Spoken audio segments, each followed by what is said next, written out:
Selamat pagi, selamat siang, dan selamat malam kepada Ibu dan teman-teman. Jadi saya di sini Monica Sagala dari kelas 11B4 akan menjelaskan kelarutan dan hasil kali kelarutan. Nah, jadi kelarutan itu disimbolkan dengan S atau solubility. Nah, jadi solubility ini adalah kelarutan. Nah, jadi kelarutan itu sendiri adalah suatu zat di dalam suatu pelarut yang menyatakan jumlah suatu zat yang dapat larut di suatu pelarut. Nah, jadi misalnya ada suatu larutan gula. Nah, jadi kelarutan ini adalah jumlah maksimal gula itu sendiri yang bisa terlarut dalam eh, pelarut. Nah, jadi satuannya itu yang pertama itu adalah gram per liter dan yang kedua itu adalah mol per liter. Nah, jadi contohnya di sini adalah kelarutan AgCl dalam air adalah 0,00013 mol per liter. Maka dalam 1 liter air itu AgCl yang dapat terlarut adalah sebanyak 0,00013 mol. Nah, jadi apa saja sih faktor-faktor yang mempengaruhi besar kelarutan ini? Nah, jadi yang pertama itu adalah jenis pelarutnya sendiri. Yang pertama itu adalah jenis pelarutnya. Nah, jadi kalau misalnya senyawa polar itu akan mudah larut dalam senyawa polar. Misalnya itu adalah gula yang dilarutkan dalam air, di mana gula dan air itu sama-sama polar. Nah, yang kedua itu adalah senyawa non-polar yang akan mudah larut dalam senyawa non-polar juga. Misalnya itu, contohnya itu adalah lemak yang mudah larut dalam minyak. Nah, yang kedua itu adalah suhu. Nah, jadi panas ini mengakibatkan suatu molekul itu semakin renggang jaraknya. Nah, jadi gara-gara renggang, kekuatan gaya antar molekul itu, gaya tarik menarik antar molekul itu semakin melemah sehingga mudah terlepas oleh gaya tarik menarik molekul air.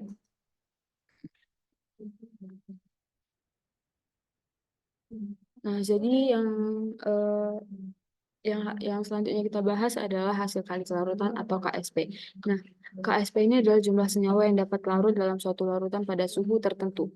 Jika ke dalam larutan tepat jenuh ditambahkan padatan senyawa ion, eh, padatan akan mengendap. Jika ditambahkan pelarut, maka padatan akan terionisasi lagi. Maka peristiwa tersebut eh, menyebabkan adanya peristiwa kesetimbangan. Nah, jadi di sini maksudnya itu jika ada eh, larutan yang sebenarnya itu udah tepat jenuh, tetapi kita masukkan lagi padatan.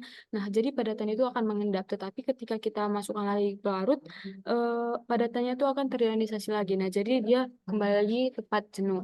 Nah, jadi di sini jika garam AXBY dilarutkan dalam air, maka hasil kali kelarutan atau KSP-nya akan diperoleh kesetimbangan sebagai berikutnya. Jadi AXBY ini bisa diuraikan menjadi XA Y plus yang ditambah dengan YB X min, di mana yang di ini X yang X dan Y yang itu adalah sebagai koefisien.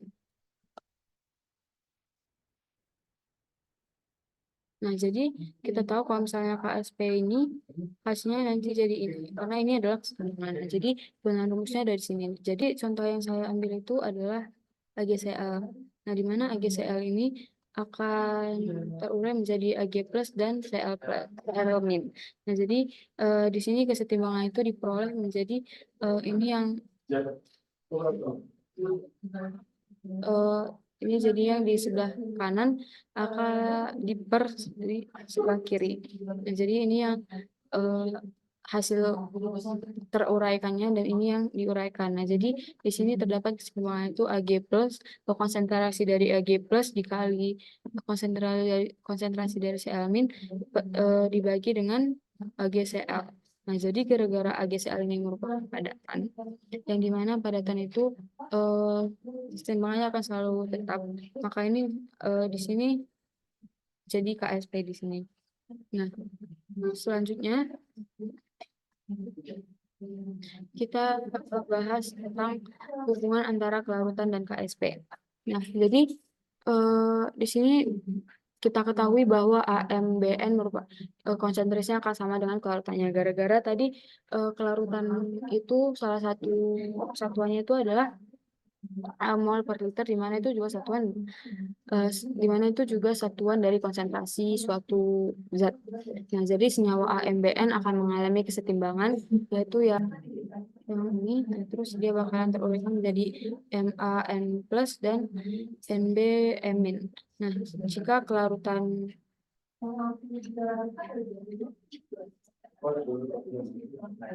jika nilai kelarutan dari senyawa AMBN sebesar S mol per L, maka akan diperoleh di mana gara-gara semua koefisien itu dianggap sama.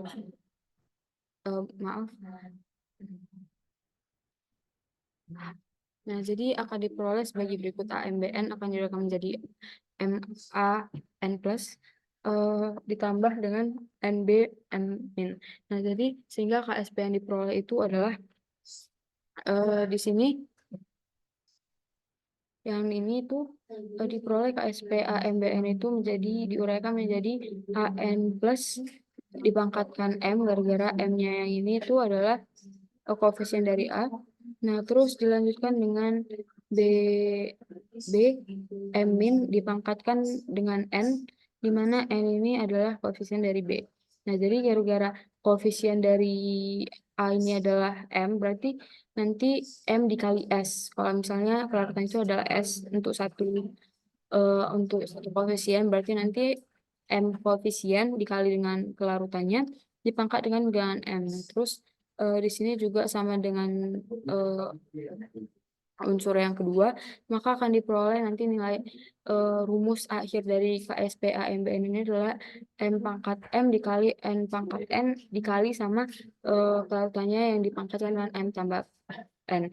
Nah, jadi untuk memperoleh S, di sini diperoleh S itu kalau misalnya kita turunkan dari sini, S itu bakalan menjadi S sama dengan akar dari M plus N KSP per M pangkat M dikali N pangkat N.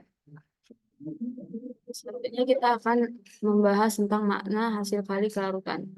Nah, jadi semakin besar KSP suatu zat, semakin mudah larut senyawa tersebut. Nilai KSP suatu zat dapat digunakan untuk memperkirakan terjadi atau tidaknya endapan suatu zat jika dua larutan yang mengandung ion-ion dari senyawa sukar larut dicampurkan. Nah, jadi di sini ya untuk memperkirakan itu kita harus menghitung dulu QSP, di mana QSP ini hasil kali ion. Nah, sebenarnya QSP itu cara mencarinya itu sama dengan KSP, rumusnya itu sama. Nah, jadi di sini ada kesimpulannya, ada 3 kesimpulan. Yang pertama itu jika QSP lebih besar dari KSP, maka akan terjadi endapan. Nah, jika QSP sama dengan KSP, maka akan terjadi larutan tepat jenuh. Nah, jika QSP lebih kecil dari KSP, maka tidak akan terjadi larutan jenuh ataupun tidak terjadi endapan. Nah, jadi pengaruh ion senama terhadap ion senyawa ini adalah jika ke dalam kesetimbangan kelarutan ditambahkan ion yang senama, kelarutan senyawa tersebut akan menjadi berkurang. Itu contohnya akan kita bahas di pembahasan soal. Nah, jadi ini adalah di sini dituliskan, mungkin di soal di sini tidak terlalu jelas soalnya, maka saya akan ulang penulisannya. Itu adalah pada suhu 25 derajat Celcius, larutan MgOH2 mempunyai KSP 7,2 kali 10 pangkat min 12. Nah, pH MgBr2 itu nah diketahui konsentrasinya itu adalah 0,2 molar. Nah, dinaikkan dengan ditambahkan dengan NaOH padat. Nah, harga dari pH endapan yang terbentuk itu berapa? Nah, jadi yang kita perlukan, nah jadi yang pertama itu kan diketahui KSP. KSP dari MgOH2. Nah, jadi kita uraikan dulu MgOH2. MgOH2 ini bisa uraikan menjadi MgH2 plus 2 OH min. Terus tadi kan yang saya jelaskan ini misalnya ini S gara-gara 1 kuotanya 1, berarti ini 3S, berarti ini 2S.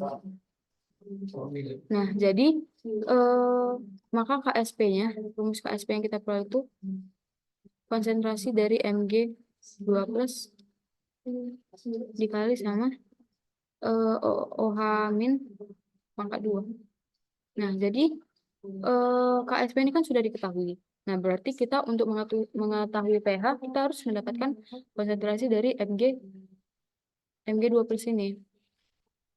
Nah, dari sini bisa kita dapat yang yang ini bisa kita peroleh, bisa kita uraikan menjadi MgBr BR2 itu bisa diuraikan menjadi Mg2+ ditambah 2Br min. Nah, maka diperoleh kalau ini 0,2 M, berarti di sini juga 0,2 M. Maka diperoleh konsentrasi Mg2+ itu adalah 0,2. Berarti di sini kita masukkan 0,2. Nah, terus KSP itu diketahui 7,2 kali 10 pangkat min 12. Ini OH2. Nah, maka untuk mendapatkan pH ini, pH OH min ini bisa kita akarkan 7,2 kali 10 pangkat min 12 per 0,2. Nah, hasilnya itu akan menjadi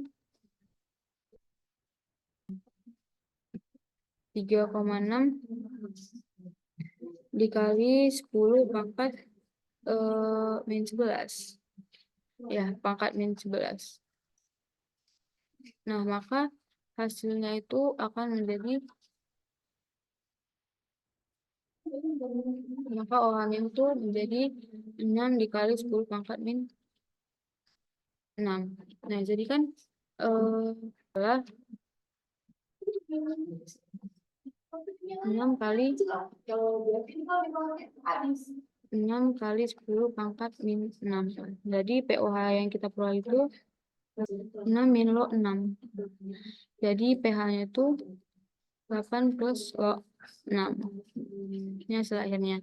Nah, terus kita lanjut ke soal yang kedua. Larutan encer AgOE3 ditambahkan sedikit demi sedikit ke dalam larutan yang mengandung ion. Di sini ada larutan yang mengandung ion Cl min dan CO3 dan CO3 2 min. Nah, di mana konsentrasi CO3 ini adalah 0,02 mol. Nah, saat pertama endapan mulai terbentuk, konsentrasi Cl pada saat itu adalah, nah, jadi kan diketahui KSP Ag2CO3 itu diketahui, dan KSP AgCl itu juga diketahui.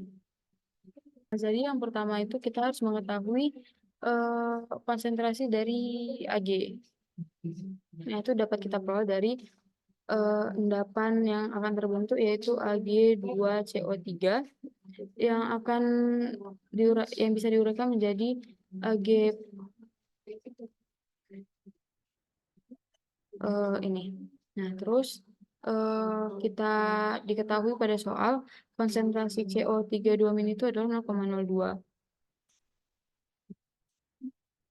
Nah, jadi ini bisa kita peroleh KSP-nya itu, rumus KSP-nya itu adalah Ag plus pangkat 2 ditambah konsentrasi dari CO3 2. Nah, KSP-nya itu kan diketahui 2 kali 10 pangkat min 12 sama dengan Ag plus pangkat 2 yang ini dikali sama 0,02 molar. Nah, jadi Ag plus ini konsentrasinya itu dapat kita peroleh itu akar dari 2 kali 10 pangkat min 12 per 0,02. Akar dari 10 pangkat min 10. Nah, jadi akan diperoleh itu konsentrasi dari Ag plus itu adalah 10 pangkat min 5. Nah, setelah itu di sini diketahui bahwa di sini diketahui AgCl. Nah, jadi untuk mengetahui konsentrasi dari Cl itu kita harus menguraikan AgCl. Nah, di mana AgCl ini terdapat Ag plus dan Cl min. Nah, di mana tadi Ag plus itu kita konsentrasinya itu adalah 10 pangkat. 10 pangkat min 5. Itu adalah 10 pangkat min 10 pangkat min 5. Nah, terus diketahui KSP dari AGCL itu hasil kali dari AG plus dikali sama CL min. Nah, kan ditanyakan konsentrasi dari CL min. Nah, jadi kita ketahui di sini KSP dari AGCL itu 1,8 dikali 10 pangkat min 10.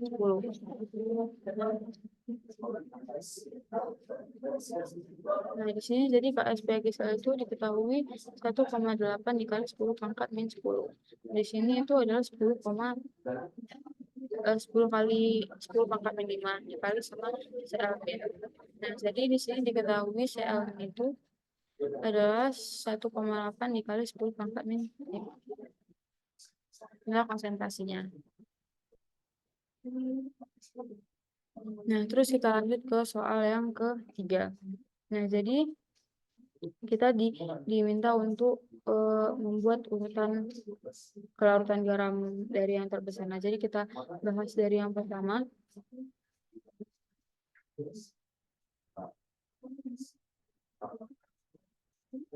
Nah, jadi kita bahas dari yang pertama. Itu adalah KSP AGCL. Nah, jadi AGCL ini bisa kita uraikan menjadi AG plus ditambah CL min, di mana KSP-nya itu adalah berarti di sini S dan di sini S, berarti KSP itu adalah S kuadrat, di mana S itu berarti KSP dikali dibagi diakarkan KSP-nya sendiri, yaitu 1,8 dikali 10 pangkat min 10. Nah, jadi S itu akan diperoleh akar dari 1,8 dikali 10 pangkat min 5.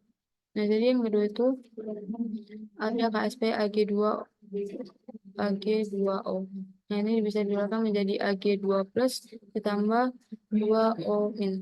Nah, jadi di sini kita peroleh KSP-nya itu adalah di sini S, berarti di sini 2S, berarti di sini adalah 4S pangkat 3. Nah, jadi S-nya itu adalah akar pangkat 3 dari KSP 1,9 kali 10 pangkat min 8 dibagi 4. Nah, jadi hasilnya ini adalah akhirnya itu adalah 1,8 dikali 10 pangkat min 3. Nah, terus kita lanjut yang ketiga. Yang ketiga itu adalah AG2CR4 yang bisa diuraikan menjadi 2AG plus ditambah CR4 2 min. Nah, jadi KSP-nya itu di sini itu 2S, dari situ adalah S. Berarti KSP-nya itu menjadi 4S pangkat 3, di mana S-nya itu akan pangkat 3 dari KSP-nya itu 1,2 kali 10 pangkat min 12 dibagi 4. Nah, jadi S-nya itu akan diperoleh, akhirnya itu akan diperoleh 6,7 kali 10 pangkat min 5. Nah, jadi kita lanjut yang keempat. 2, nah di sini. Nah, jadi yang keempat itu diperoleh dari AG3PO4 bisa kita uraikan menjadi 3AG plus ditambah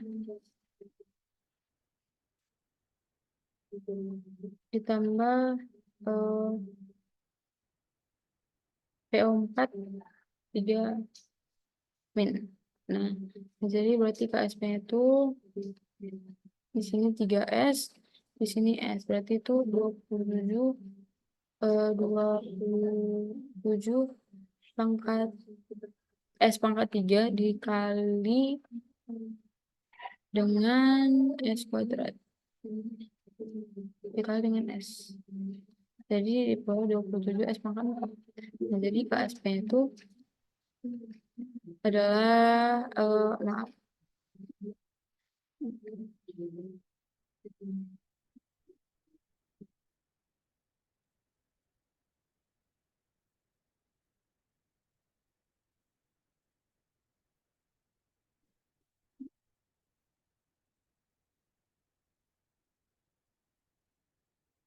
Nah, maka diperoleh S-nya itu akar 4 dari KSP-nya itu 2,8 kali 10 pangkat min 18.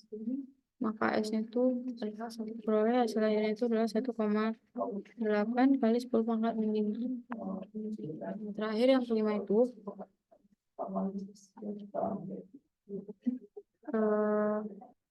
AGBR yang bisa kita uraikan menjadi AG plus BR. Nah, jadi KSP itu di sini S dan di sini S. Jadi KSP itu adalah S kuadrat. Nah, jadi S-nya itu bisa diperoleh dari akar pangkat 2 dari KSP. Nah, jadi S-nya itu adalah sama dengan akar dari KSP-nya itu adalah 5 kali 10 pangkat min 13. Maka 5 kali 10 pangkat min 13. Maka S-nya itu diperoleh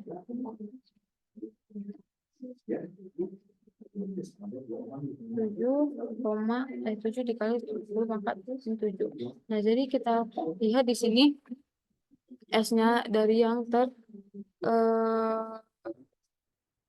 terbesar. Nah, jadi untuk yang terbesar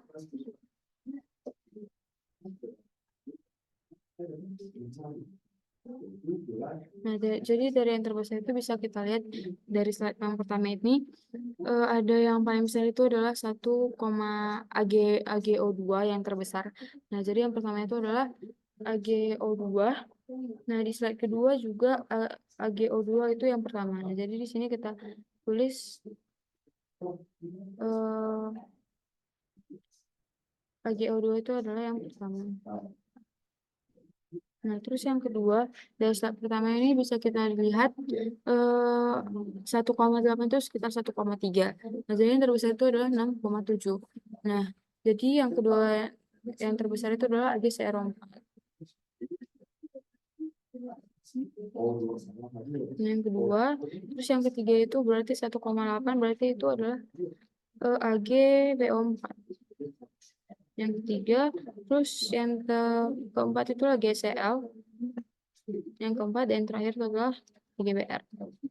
Yang terakhir itu AgBR. Nah, terus kita lanjut ke soal yang berikutnya. Nah, jadi di sini ada diketahui 5 gelas yang berisi komponen sama. Nah, dalam 5 gelas itu dilarutkan sejumlah perak iodida. Maka perak iodida padat akan paling mudah larut dalam gelas yang berisi. Nah, jadi kan di sini diketahui jika ada iodida. Nah, jadi di sini dilarutkan sejumlah perak iodida, di mana perak iodida itu adalah rumahnya itu adalah AgI. Nah, jadi karena di sini adalah yang senyawa, nah kan dibilang tadi kalau misalnya ion senyawa itu makin besar kelarutannya itu maka makin sukar larut. Nah, jadi kita akan mencari kelarutan yang terkecil. Nah, jadi yang dari A itu adalah CaI2 yang bisa dilarutkan yang bisa diuraikan menjadi Ca2 plus ditambah 2I 2I min. Nah, jadi Ca2 plus itu adalah S, berarti ini 2S. Maka di sini adalah 0,15, di sini 0,3. Nah, jadi di pola yang pertama, terus lanjut ke yang B, HI diuraikan menjadi H plus ditambah I min. Nah, jadi ini 0,2 sama 0,2. Nah, jadi di pola 0,2. Nah, terus yang lanjut ke yang C, itu AgNO3 diuraikan menjadi Ag plus ditambah NO3 min. Berarti di sini 0,25, ini juga 0,25. Kita cukup untuk mencari Ag atau I saja. Terus di sini BaI2 diuraikan menjadi Ba2 plus ditambah 2I min. Nah, di sini diperoleh 0,3, di sini 0,3, dan untuk I-nya 0,6. Nah, terus untuk yang terakhir, untuk yang E, kita peroleh Ag2CO3 diuraikan menjadi 2Ag plus ditambah CO32 min. Nah, di sini 0,35, di sini 0,7, dan di sini 0,35. Nah, jadi kita peroleh, seperti yang saya bilang tadi, untuk ion yang senama itu yang paling mudah itu adalah kelarutan yang terkecilnya. Maka yang terkecil di sini adalah 0,2, maka yang paling mudah larut itu adalah KI. Nah, kita lanjut ke di soal yang terakhir ini diketahui bahwa satu larutan itu mengandung MgCl2 dan AlCl3. Nah, terus diketahui di sini kemolaran Cl klorida itu adalah 1 molar. Nah, terus kemolaran Mg2 plus itu adalah 0,2 molar, dan kemolaran Al3 plus itu 0,3. Nah, jika dalam 1 liter larutan tersebut dijumlahkan analog, sehingga pH airnya itu sama dengan 12. Nah, diketahui KSP. Nah, jadi kita harus memperkirakan endapan apakah yang terjadi. Nah, jadi kemungkinan yang pertama itu akan terjadi, kemungkinan pertama itu mungkin akan terjadi endapan dari AlOH3. Nah, jadi di sini bisa kita peroleh AlOH3, bisa kita tuliskan yang bisa diuraikan menjadi Al3 plus, yang bisa diuraikan menjadi Al3 plus ditambah 3 OH. Nah, terus di sini untuk kita kan mau memperkirakan apakah terjadi endapan atau tidak. Jadi kita mencari QSP. Nah, QSP itu rumusnya tuh sama dengan KSP. Nah, jadi kita perlu di sini kualitas dari AL sama OH ini pangkat 3. Nah, QSP ini bisa kita peroleh dari ini Al3 plus itu 0,3, dan untuk OH ini dari pH air. Nah, jadi pH airnya kan 12, jadi diperoleh pOH itu adalah 2. OH min itu berarti 10 pangkat min 2. Nah, jadi bisa kita tuliskan di sini 10 pangkat min 2 di pangkat 3 itu 10 pangkat min 6. Nah, jadi QSP itu maka QSP itu diperoleh 3 dikali 10 pangkat min 7. Ini QSP yang pertama. Ini yang pertama, kita bandingkan dengan yang ini. Di sini pangkat 33, maka ini lebih besar dari 10 pangkat min 3, 33. Maka akan terjadi endapan.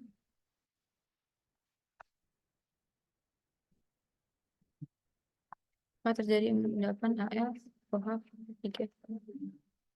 Karena QSP lebih besar dari KSP. Nah, selanjutnya yang kita bahas itu adalah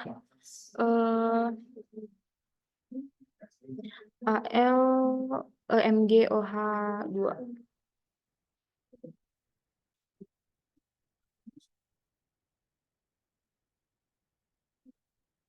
Nah, jadi di MgOH2 ini yang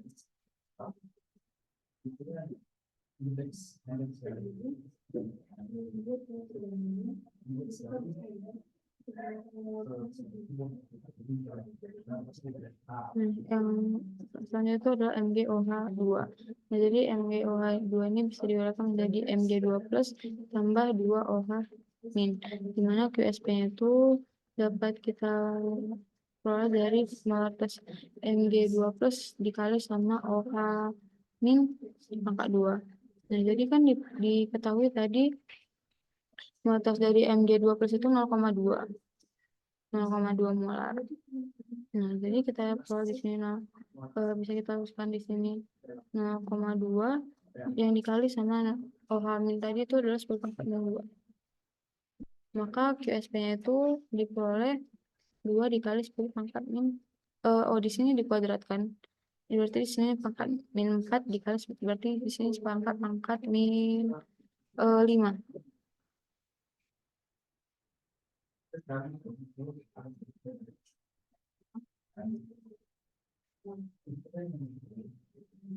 Nah, jadi di sini diperoleh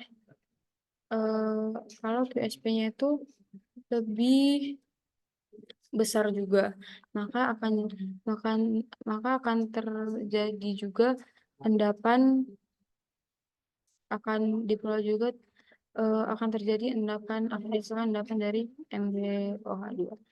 Nah, di sini ada endapan. Nah, jadi selanjutnya yang terakhir itu adalah jadi maka hasil akhirnya itu adalah eh, akan terjadi endapan di keduanya. Hasil akhirnya itu adalah terjadi endapan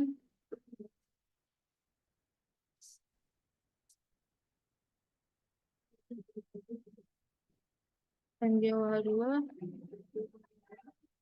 dan HLOH3. Nah, sekian dari saya. Terima kasih.